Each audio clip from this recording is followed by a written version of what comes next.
श्रीमते भक्तिवेदांत स्वामी नामिने नमस्ते सारस्वते देवे गौरवाणी प्रचारिणे निर्विशेष शून्यवादी आचार्यनिष्ठानि जय श्री कृष्ण चैतन्य प्रभु नित्यानंद श्री अद्वैत गदाधर श्रीवासादि गौर भक्तवृंद हरे कृष्णा कृष्णा कृष्णा हरे हरे हरे राम राम राम हरे हरे। सर्वभारती तो जब सूर्य कुंज है गौतम द्वीप में, तो पहले हम प्रणाम मंत्र उच्चारण करेंगे। जो लोग विजय यहाँ पे हैं, सबसे पहले श्री भक्ति ठाकुर का नाम मंत्र उच्चारण करेंगे। बोलिए नमो भक्ति विनोदाय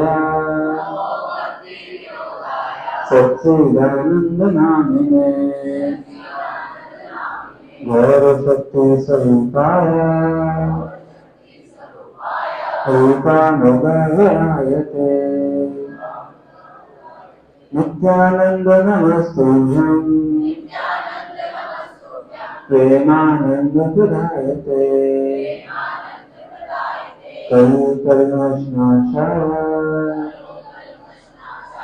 जहने पतये नमः। नमो महावदन्याय कृष्णदेवरायते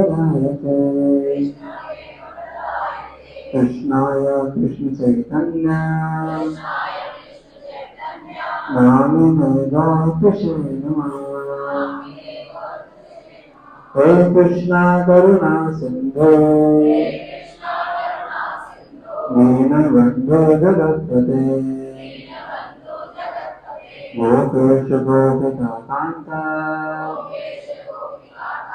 हे राधाकान्त नमस्ते। तप्तकाञ्चन गौराङ्गी राधे वृन्दावनेश्वरी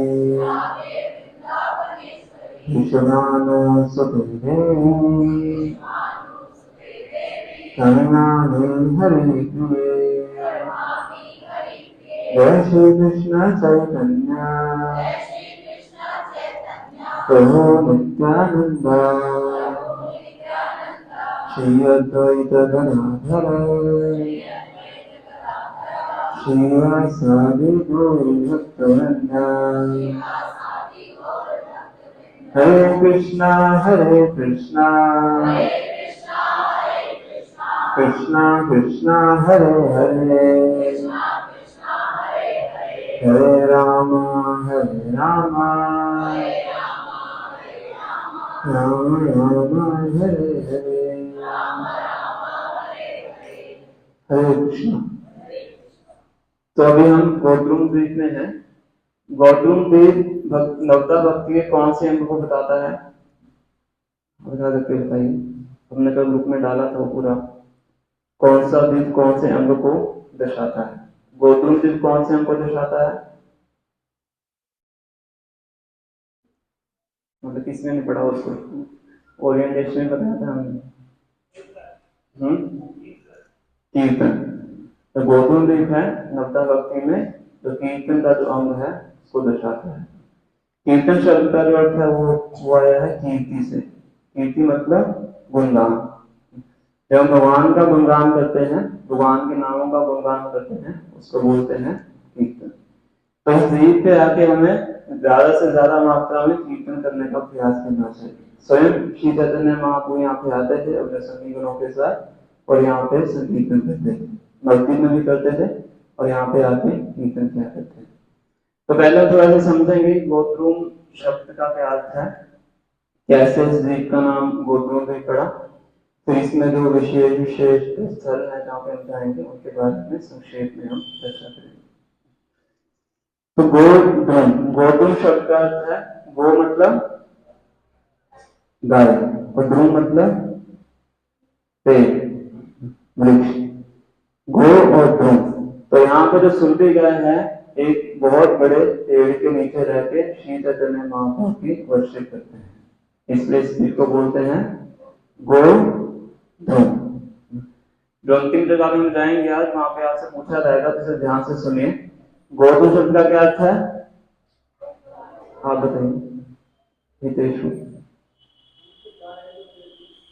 सुरभि गाय एक पेड़ के नीचे यहाँ पे श्री चैतन्य महाप्रभु का भजन करती है। इसका नाम क्या है? गोद्रुम धी। अभी हम गंगा पार करके हैं ना, गोद्रुम धी। तो जब हम सब जानते हैं कि ब्रज के अंदर जब इंद्रदेव ब्रजवासियों को अपने वर्षा के जल में डुबाने का प्रयास करते हैं गोवर्धन पूजा के बाद, और भगवान श्री कृष्ण गोवर्धन को धारण करते हैं, तो उसके बाद जो इंद्र का जो अहंकार है उसका भगवान दमन करते हैं। तो इसके बाद इंद्र और सुरभि माता आके कहाँ पे भगवान श्री कृष्ण का अभिषेक करते हैं? किसको पता है? गोवर्धन परिक्रमा में कौन सी जगह है जहाँ पे भगवान श्री कृष्ण का अभिषेक किया जाता है? गोविंद कुंड। तो भगवान के अभिषेक के जल से बनता है गोविंद कुंड, वहां पे भगवान का नाम पड़ता है गोविंद। तो भगवान को संतुष्ट करते हैं, भगवान इंद्रदेव को क्षमा भी कर देते हैं। पर इसके बाद जो इंद्रदेव हैं सुरभि गाय के साथ डिस्कशन करते हैं। तो कहते हैं कि मेरे अंदर अहंकार आ गया था, इसलिए मैंने भगवान श्री कृष्ण का अनादर किया, और भविष्य में कलयुग में जब भगवान श्री कृष्ण चैतन्य महाप्रभु के रूप में आएंगे तो मुझे डर है कि मैं दोबारा उनके प्रति अपराध कर सकता हूँ। एक बार तो अपराध किया और दोबारा भी मेरे अंदर अपराध करने की भावना आ सकती है, तो इसके लिए क्या करना चाहिए? तो सुरभि गाय उनको बोलते हैं कि हम दोनों कहाँ चलते हैं? नवद्वीप में चलते हैं, और वहां पे जाके श्री चैतन्य महाप्रभु का हम भजन करेंगे, उनको प्रसन्न करेंगे, तो उनकी कृपा से हमें अपराध ना करने का संभव प्राप्त होगा। जो कृष्ण प्रेम है वो श्री चैतन्य महाप्रभु का भजन करके हमें प्राप्त होगा।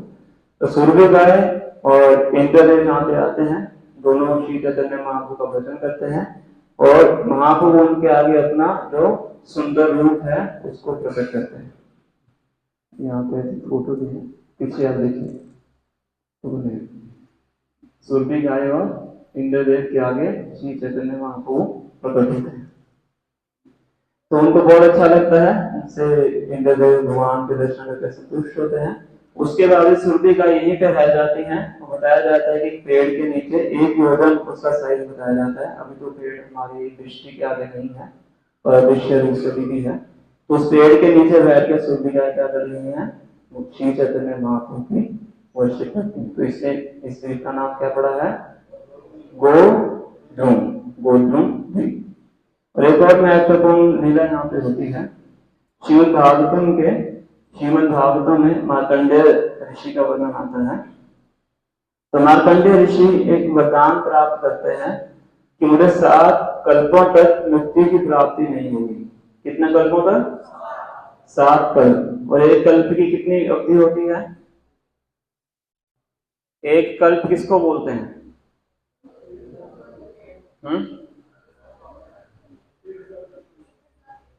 ब्रह्मा जी के एक दिन को क्या बोलते हैं? तो मरमर करें, हाथ खड़ा करके बताएं।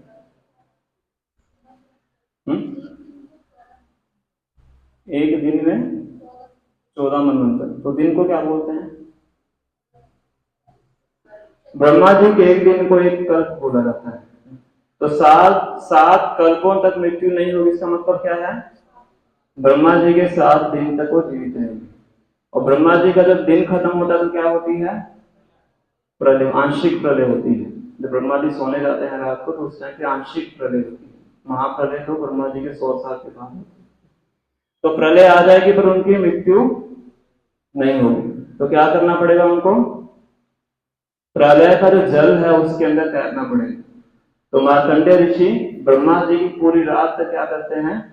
प्रलय का जो जल है उसके अंदर तैरते, मृत्यु हो नहीं सकती, जल में तैरते रहते हैं।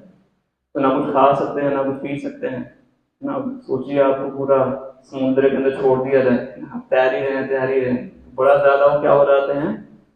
बहुत ज्यादा कष्ट होता है। पर तैरते तैरते उनको एक भूमि का जो खंड है वो दिखता है, एक लैंड दिखती है। अब प्रलय के जल के अंदर कौन सी लैंड हो सकती है? तो वो लैंड कौन सी थी?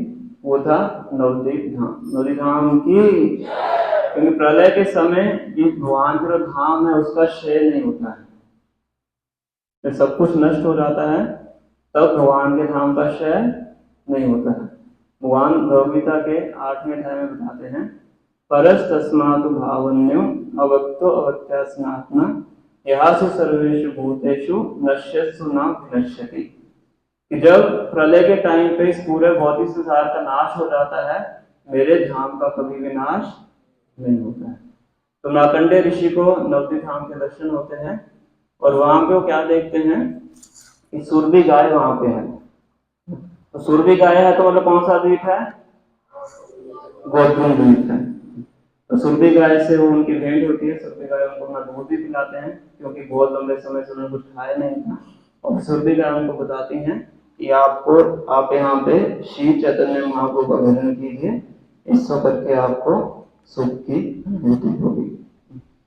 और सुरभि गाय उनको बताती है, इसको ध्यान से सुनिए, कि अगर कोई यहाँ पे गौरांग बोल के पुकारता है तो उसे क्या प्राप्त होता है? All your Karma will be destroyed. अगर कोई यहाँ पे आके जोर से क्या बोलता है? गौरांगा, तो गौरांगा बोलने से क्या प्राप्त होगा? जितने भी आपने पिछले जन्मों में कर्म किए हैं, सभी कर्मों का मतलब जो उन्होंने पाप किए हैं सब क्या हो जाते हैं? खत्म हो जाते हैं। जितना भी कष्ट हमें अपने जीवन में अनुभव होता है, पूर्व में किए हुए पापों के द्वारा ही हमें प्राप्त होता है। तो सब कैसे खत्म हो जाता है? केवल गौरांगा। तो इस प्रकार से मार्कंडेय ऋषि का यहाँ पे वर्णन आता है। और अभी हम जिस स्थान में बैठे हुए हैं, इस स्थान को बोलते हैं सुरभि कुंज। एक बार श्री चैतन्य महाप्रभु नित्यानंद रूप को बुलाते हैं तो उनको बोलते हैं, सुनो सुनो नित्यानंद सुनो हरिदास, सर्वत्र अमार आज्ञा कबीरा प्रकाश, पति घर घर किया मांगो वही भिक्षा, बोलो कृष्ण प्रभु कृष्ण शिक्षा। तो भगवान बुलाते हैं किनको? नित्यानंद प्रभु और हरिदास ठाकुर। पीछे फोटो देखिए। तो हरिदास ठाकुर और नित्यानंद को बुला के बोलते हैं कि आप हर घर में जाइए और घर में जाके क्या बोलना है? बोलो कृष्ण, भजो कृष्ण, करो कृष्ण शिक्षा। आप भगवान श्री कृष्ण का नाम लीजिए, भगवान श्री कृष्ण का भजन कीजिए और हर किसी को भगवान श्री कृष्ण के बारे में बताइए, मतलब प्रचार कीजिए। तो ये आदेश किनको देते हैं? नित्यानंद प्रभु और हरिदास ठाकुर। दोनों घर में जाके प्रचार करते हैं। और जब भगवान जगन्नाथपुरी भी चले जाते हैं, जगन्नाथपुरी जाके संन्यास लेने के बाद भगवान जगन्नाथपुरी जाते हैं, तो हर साल नवद्वीप के जो वासी थे भगवान को मिलने के लिए नवद्वीप से कहाँ जाते थे? जगन्नाथपुरी। और नित्यानंद प्रभु भी आते थे। तो भगवान से नित्यानंद प्रभु को बुलाते हैं, उनको बोलते हैं कि आप अगले साल जगन्नाथपुरी मत आना। क्यों नहीं आना है? क्योंकि आप गौड़ देश में जाइए, गौड़ में जाइए, वहां भी प्रचार कीजिए, यहाँ पे आने की आवश्यकता नहीं है। क्योंकि मेरे दर्शन से ज्यादा जरूरी क्या है? प्रचार करना। भगवान के दर्शन से ज्यादा महत्वपूर्ण क्या है?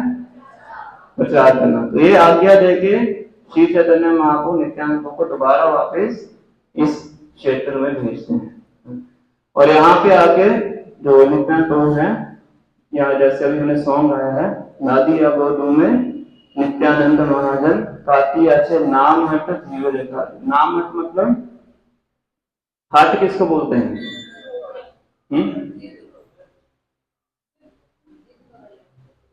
वो तो हट होता है, हट HATT, market, market place.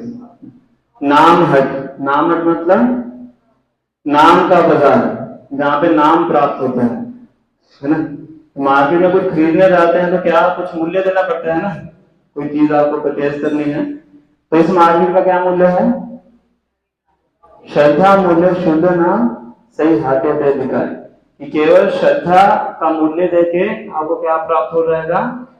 Hari नाम प्राप्त हो जाएगा। हरे कृष्णा कृष्णा कृष्णा हरे हरे, हरे राम राम राम हरे हरे। तो यहाँ पे जितना वो आते हैं नाम खोलते हैं और यहाँ से भरपूर मात्रा में हरि नाम का प्रचार करते हैं। तो आप देखिए वहां पे इतने लोग बैठे हुए हैं और वहां पे प्रचार कर रहे हैं। और जब शिला भक्तिनाथ ठाकुर, जो नेक्स्ट हमारा स्पॉट है स्वानंद सुखद कुंज, तो शिला भक्तिनाथ ठाकुर का प्लेस है, वहां पे शिला भक्तिनाथ ठाकुर रहते थे। और भक्तिनाथ ठाकुर ने भी फिर यहीं से क्या किया, अपने समय में जो भक्ति रिक्शा हम सब जान, कितने भक्त हैं जो भक्ति रिक्शा में आते हैं, भक्ति रिक्शा क्लासेस में आते हैं, हाथ खड़ा कीजिए। सभी आते हैं, आपको पता नहीं है, 2 क्लास से आप आते हैं, भक्ति रिक्शा क्लास है। सभी क्लासेस क्या है, भक्ति रिक्शा, भक्ति का पेट वृक्ष। तो ये जो प्रचार का माध्यम है किनके द्वारा शुरू किया गया है, शिला भक्ति विनोद ठाकुर। वो देखिए आप इस फोटो में देखिए, भक्ति ठाकुर बैठे हुए हैं और यहाँ पे कुछ भक्तों को प्रचार कर रहे हैं। तो कुछ ही आगे उनका घर है और यहीं से वो क्या करते थे, भक्ति रिक्शा के माध्यम से प्रचार करते हैं। और बताया जाता है कि वो सैकड़ों की संख्या में भक्ति रिक्शा को मैनेज करते हैं, इतना भरपूर मात्रा में प्रचार करते थे कि सैकड़ों की संख्या में भक्ति रिक्शा थे, एक एक व्यक्ति को पर्सनली वो रीचिंग करते थे, शिला भक्ति ठाकुर। तो यहाँ पे पीछे जागृति भी है, जागृति नदी आप कहेंगे तो एक एक करके जाके आचरण कर सकते हैं बाद में। तो सानंद सुखद कुंज, इसके बाद हम वहां पे जाएंगे, तो वहां पे हम देखेंगे सबसे पहले श्री गौर किशोरदास जी महाराज का भजन कुटीर है।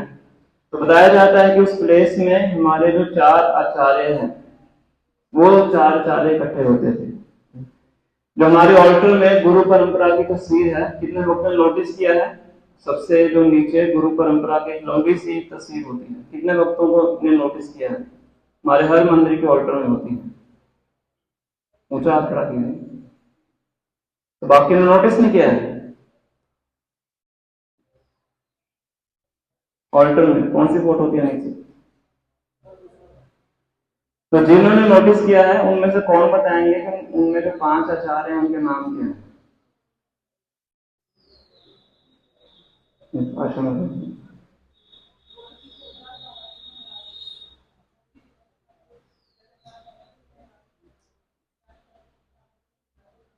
हरि बोल।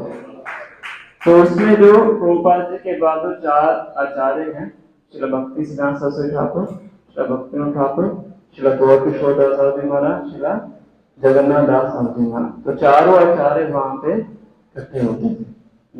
श्री भक्ति सिद्धांत सरस्वती ठाकुर ये श्री भक्तिनाथ ठाकुर जी के सुपुत्र थे और गौर किशोर दास जी महाराज श्री भक्ति सिद्धांत सरस्वती ठाकुर महाराज के गुरु हैं और जगन्नाथ दास जी महाराज उस टाइम पे उनको वैष्णव सार्वभौम बोला जाता है, सभी वैष्णव के अभिन्न थे। तो चारों वहां पे इकट्ठे होकर कृष्ण कथा किया करते हैं। और श्री गौर किशोर दास जी महाराज उनको वहां पे भजन कुटीर है जहाँ पे बैठते थे। फिर शिला भक्ति ठाकुर जी का स्थल है, समाधि स्थल है, और जिन डीटीज को शिला भक्तिनाथ ठाकुर वर्शिप किया करते थे, गौर गदाधर जिनके विग्रह हैं, तो वो विग्रह भी हमें वहां पर उनके दर्शन करने का जो सौभाग्य हो प्राप्त होगा। फिर फर्स्ट फ्लोर पे हम जाएंगे, वहां पे शिला भक्तिनाथ ठाकुर जी का रूम है और शिला भक्ति सिद्धांत सरस्वती ठाकुर महाराज का रूम है। तो हम आपको यहाँ पे इसलिए बता रहे हैं कि वहां पे बताने के लिए जगह नहीं है, वो बहुत कंजस्टेड प्लेस है, घर है उनका, तो आप ध्यान से सुन लीजिएगा, फिर वहां पे जाके आपको दर्शन करना है। तो फर्स्ट फ्लोर पे हम सीढ़ियां चढ़ के जाएंगे, तमसी सीढ़ियां हैं, एक टाइम पे एक जोड़ी जा सकता है। तो ऊपर श्री भक्तिनाथ ठाकुर जी का कमरा है, वहां पे उनके द्वारा पर्सनली यूज किया गया सामान भी है, और भक्ति सिद्धांत सरस्वती ठाकुर उनका भी वहां पे रूम है और उनका भी जो पैराफ्रेज उन्होंने यूज किया है वहां पे पड़ा हुआ है। और जैसे आप सीढ़ियां चढ़ेंगे, सीढ़ियां चढ़ते ही बिल्कुल लेफ्ट में आपको छोटी सी जगह दिखाई देगी, खिड़की की तरह है। तो आप देखेंगे कि वो इतनी जगह है कि जिसमें एक ही व्यक्ति बैठ सकता है।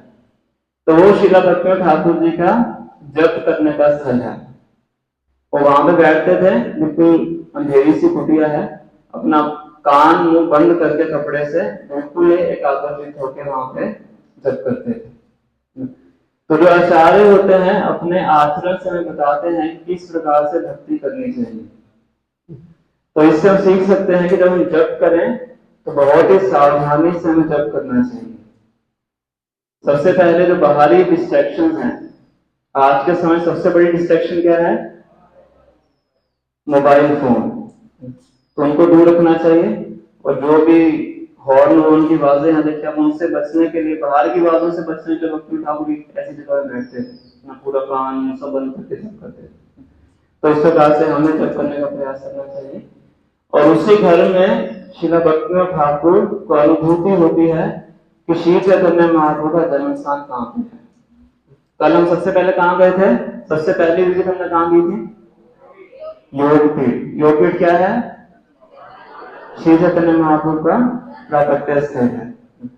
तो इस प्राकट्य स्थल को हमारे सामने जो प्रकट किया है वो किन्होंने किया है? श्रीला भक्तिनाथ ठाकुर ने किया। तो एक बार श्रीला भक्तिनाथ ठाकुर अपने घर में खड़े हुए थे तो उनको उस दिशा में बहुत ही भरपूर मात्रा में प्रकाश दिखता है।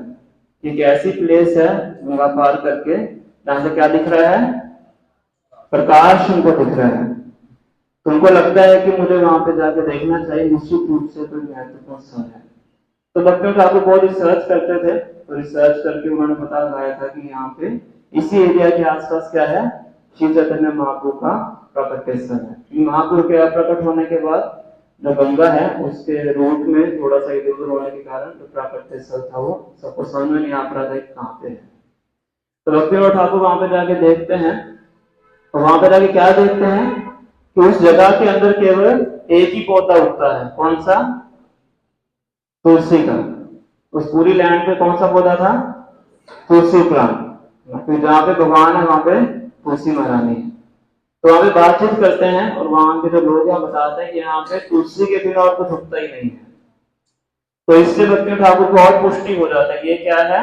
श्री चैतन्य महाप्रभु का प्राकट्य स्थल है।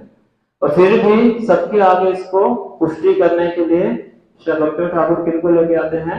श्री जगन्नाथ दास बाबू जी महाराज, क्योंकि उनको जो वैष्णव थे उस समय में सबसे अग्रगणी, सबसे जो टॉप मोस्ट लीडर था वो माना जाता है। उनको बोलते वैष्णव सार्वभौम। और उस टाइम पे उनको जो आयु थी लगभग 125 वर्ष के आसपास थी। कितने वर्ष? 125 वर्ष। तो बताया जाता है कि वो देखने के लिए भी उनकी जो पलकियां थी उनके सर्वेंट को उठानी पड़ती थी, इतने ज्यादा वो वृद्धावस्था में थे। और ले जाने के लिए उनको टोकरी में बिठा के ले जाया जाता है। उनके सर्वेंट सर के ऊपर टोकरी रखते थे, उसमें जगन्नाथ दास बाबू जी महाराज को बिठाते थे और उनको लेके जाते थे।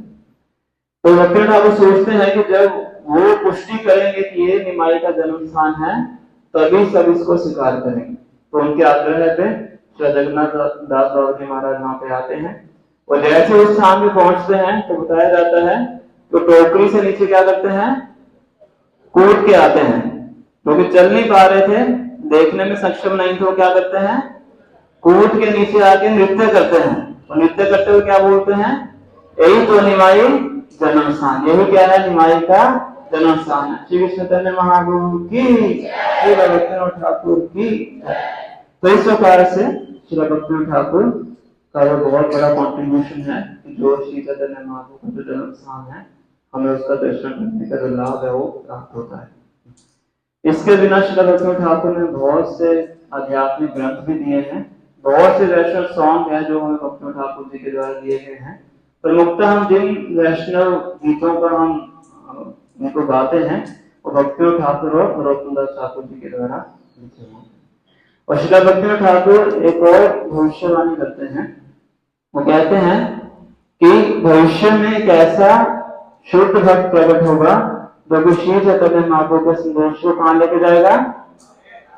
पाश्चात्य देश में लेकर जाएगा। और वो भक्त कौन है? प्रभुपाद की। वो कहते हैं कि ऐसा दिन यहाँ पे आएगा जब पूरे विश्व से, चाइना से, जापान से, रशिया से, अमेरिका से सब भक्त यहाँ पे इकट्ठे होंगे और क्या बोलेंगे? जय सच्चिनंदन गौर हरि, जय सच्चिनंदन गौर हरि, गौरा गौरा गौर हरि, जय सच्चिनंदन गौर हरि, गौरा गौरा गौर हरि, गौरा गौरा गौर हरि, जय सच्चिनंदन गौर हरि, जय सच्चिनंदन गौर हरि, जय भगवान का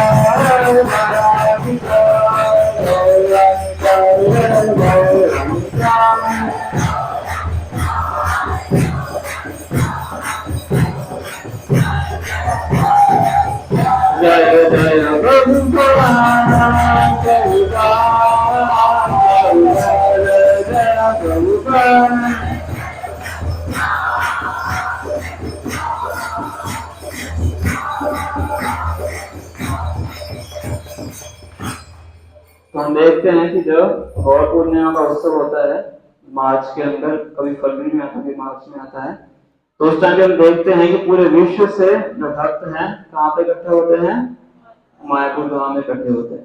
तो हर रंग के भक्त आपको दिखाई पड़ते हैं। आपको व्हाइट कलर के भी दिखेंगे, येलो भी दिखेंगे, जापान से चाइना से आते हैं और अफ्रीका से भी आते हैं। ब्लैक कलर आपको दिखेगा, भारत में भाई ब्राउन कलर। तो सभी इकट्ठे होकर क्या करते हैं, संकीर्तन करते हैं। ये किसने भविष्यवाणी की थी, शिला भक्तिविनोद ठाकुर। और शिला भक्तिविनोद ठाकुर ये भी बताते हैं कि भविष्य के अंदर नवद्वीप के अंदर एक बहुत ही बड़ी आध्यात्मिक सिटी, एक होली सिटी का निर्माण होगा, जो कि हम सब देख रहे हैं कि हो भी चुका है और उसका एक्सपेंशन भी हो रहा है। ये सब जो आचार्य हैं पहले ही अनुभूति करके हमारे आगे इसको प्रस्तुत करते हैं। शिला भक्तिविनोद ठाकुर का जो व्यक्तित्व है बहुत ही महान है। तो अभी इतना हमारे पास समय भी नहीं है चर्चा करने के लिए, तो बहुत संक्षेप में मैंने आपको उनके बारे में बताया है। उसके बाद हम स्थान में जाएंगे जिस स्थान का नाम है नरसिंहपल्ली, तो देवपल्ली भी बोलते हैं। तो जैसा कि हमने पहले दिन आपको बताया था कि हर युग के अंदर भगवान के जो अवतार हैं नवद्वीप धाम में आते हैं। तो सतयुग के अंदर नरसिंह देव जब हिरण्यकशिपु का वध करते हैं, तो बताया जाता है कि वध करने के बाद नरसिंह देव नरसिंहपल्ली जिस स्थान में जाएंगे उस स्थान में आते हैं। और वहां पे मंदाकिनी नदी भी है, और उस नदी के अंदर भगवान अपने क्या धोते हैं, हाथ धोते हैं। हाथों पे क्या लगा हुआ था, किसका, हिरण्यकशिपु, जो कि उनके ही भक्त हैं, जय और विजय। तो इस प्रकार से नरसिंह वहां पे आते हैं, उस मंदाकिनी नदी हाथ धोते हैं और वहीं पे रहते हैं। और वो नरसिंह देव की बहुत सुंदर विधियां भी हैं। और क्योंकि नरसिंह देव वहां पे आते हैं तो उनकी पूजा अर्चना करने के लिए जो जितने बड़े बड़े देवी देवता हैं वहां पे आके वास करते हैं। इसलिए उस स्थान को क्या बोला जाता है, देवपल्ली। देवपल्ली मतलब देवताओं का निवास स्थान। तो वहां पे बताया था कुछ थोड़े थोड़े टीले से बने हुए हैं, तो उसके ऊपर देवता लोग अपने घर बनाते हैं। पर समय से जो घर हैं उनके बताया था रूइंस अभी भी वहां पे हैं, अवशेष जो हैं देवताओं के जो घर है उनके अभी वहां पे दिखाई देते हैं। तो देवपल्ली, नरसिंहपल्ली और मंदाकिनी, तो इन तीनों स्थानों के हम दर्शन करेंगे। और उसके बाद इस द्वीप में एक क्षेत्र है जिसको बोलते हैं हरिहर क्षेत्र।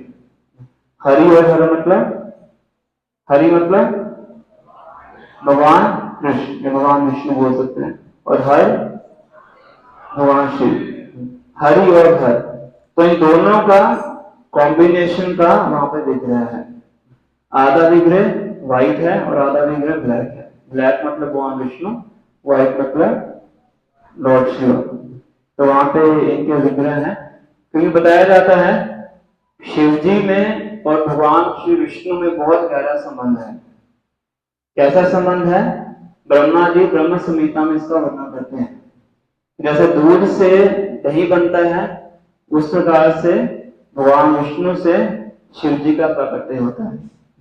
क्षीरं यथा दधि विकार विशेष योगात् संजायते न तथा पृथगस्ति हेतु या शंभुताम् अभितथा समुपैति कार्यात् गोविंदमादिपुरुषं तमहं ददामि।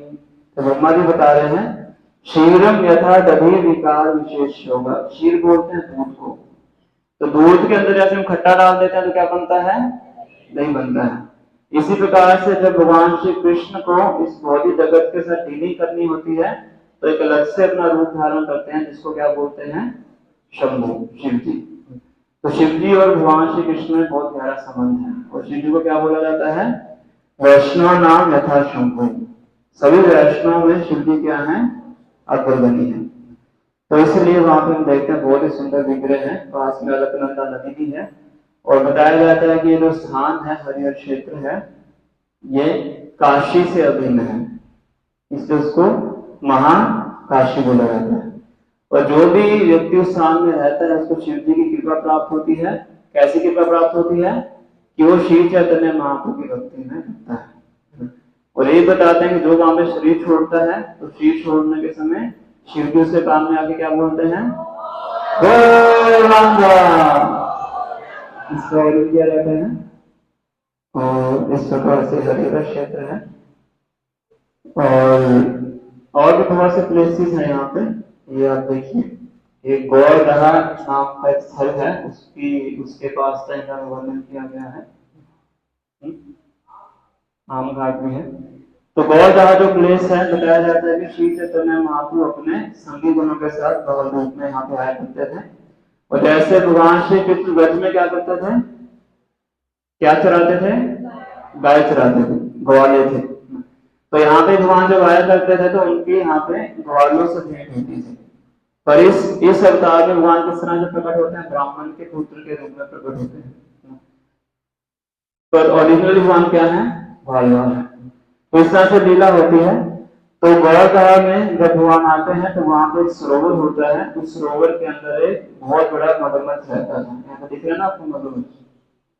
तो मगरमच्छ क्या करता था, बहुत लोगों को परेशान करता था, खाता भी था।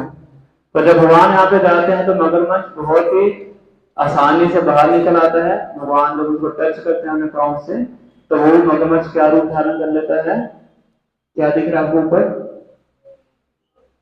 मगरमच्छ के ऊपर कौन है, बालक है। तो देव शिशु है, कोई देवता थे जिनको कुछ श्राप प्राप्त होता है, इसलिए यहाँ पे मकर के रूप में को श्राप के कारण मकर बनना पड़ता है। तो भगवान का स्पर्श प्राप्त करके वो देव शिशु का रूप धारण करते हैं, दोबारा फिर अपने लोक को वापस चले जाते हैं। फिर एक और स्थली है यहाँ पे जिसको बोलते हैं आम घाट। आम घाट का मतलब आम से क्या समझ में आ रहा है, मुंह में पानी आ रहा है, आम। तो जब भगवान अपना संकीर्तन करके यहाँ से जाते थे तो एक बार क्या होता है कि सभी भक्तों को क्या लगती है, भूख लगती है। कितना को भूख लग रही है अभी, अभी लग रही है, घंटे बाद। तो भगवान संकीर्तन करने जा रहे थे, संकीर्तन करके जा रहे थे, तो वहां पर रुकते हैं। तो बताया जाता है कि एक आम का पौधा लगाते हैं, बीज डालते हैं, तो तुरंत ही वहां से क्या पैदा हो जाता है, आम का वृक्ष पैदा होता है। और आम का वृक्ष पैदा होने के साथ साथ क्या पैदा होता है, आम के फल पैदा होते हैं। और बताया जाता है कि उसके अंदर ना तो गुठली थी और ना ही छिलका था। देखा आपने ऐसा, बिना गुठली और बिना छिलके की। तो क्या है उसके अंदर, केवल केवल पल्प ही पल्प है। तो एक आम का साइज उतना बड़ा था कि एक आम को खा के पूरा एक भक्त संतुष्ट हो जाता है, दूसरा नहीं चाहिए उसको, एक ही काफी था। तो इस प्रकार से भगवान अपने भक्तों की जो भूख है उस आम से मिटाते हैं। और बताया जाता है उसके बाद ही बहुत लंबे समय तक वहां पर जो आम का जो वृक्ष है वो आम देता है। तो अभी भी आप जाएंगे वहां पे पूरा आम का बगीचा बना हुआ है। हम जब परिक्रमा में आते हैं तो वो वही जाके चर्चा करते हैं। तो बहुत से आचार्यगण इसकी तुलना देके बताते हैं कि जैसे श्रीमद् भागवतम है और भगवद गीता है, कि इन सभी ग्रंथों के अंदर उसी प्रकार से केवल और केवल भक्ति का वर्णन किया गया है। गुठली और जो छिलका है उसको बताया गया कर्म और ज्ञान। तो जितने हमारे ग्रंथ हैं उनके अंदर क्या वर्णन किया गया है, भक्ति। भक्ति पर मुक्त है, भक्ति पर मुक्त है। मतलब जो रस है वो हमें प्राप्त होता है किसके रूप में, भक्ति के रूप में। तो इस प्रकार से ये सब सलियां हैं यहाँ पे। तो भाई 7:15 हो गए हैं, तो हम आगे का यहाँ से प्रस्थान करेंगे क्योंकि हमारे पास समय का अभाव है। हमें 9 बजे तक प्रशासन के वहाँ पहुँचना है। तो सुंदर विष्णु आगे का अनाउंसमेंट करेंगे।